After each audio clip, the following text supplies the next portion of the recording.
এক বছরের বেশি সময় ধরে আমি এই প্ল্যাটফর্মে কাজ করতেছি।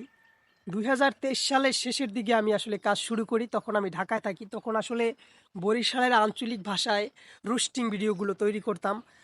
তো হঠাৎ করেই ২-৩ মাসের মাথায় আমি কিন্তু ইনস্টাম্যাট অ্যাড সেটআপটা পেয়ে যাই। আমার একটা ভিডিও হয়ে যায় ২০ মিলিয়ন, আরও একটা ভিডিও হয় ১.৫ মিলিয়ন। এরকমের ২-৩ টা ভিডিও মোটামুটি ভালোই ভাইরাল হয়।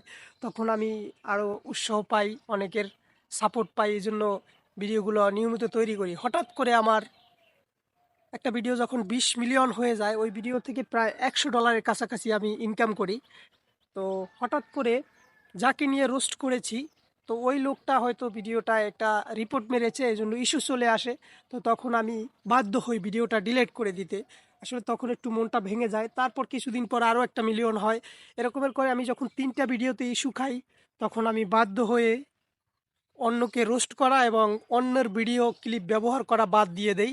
তখন নিজের ভয়েস দিয়ে চেষ্টা করি আস্তে, আস্তে। তো এখন নিজের ভয়েস দিয়েই চেষ্টা করে যাব। সফল যেদিন কপালে থাকবে সেদিনই হব। অন্যের ভিডিও দিয়ে কাজ করলে হয়তো অনেক ফলোয়ার, অনেক ভিউ, ভাইরাল হওয়া যায়। কিন্তু লং টাইম এই ফেসবুক প্ল্যাটফর্মে টিকে থাকা যায় না। এজন্যই আমি ওই প্ল্যাটফর্মটা ছেড়ে দিয়েছি। এখন নিজের ভয়েস দিয়ে নিজে ভিডিও তৈরি করতেছি। আল্লাহ চাইলে আবার কোনো সময় মিলিয়ন ভিউ হবে ইনশাআল্লাহ।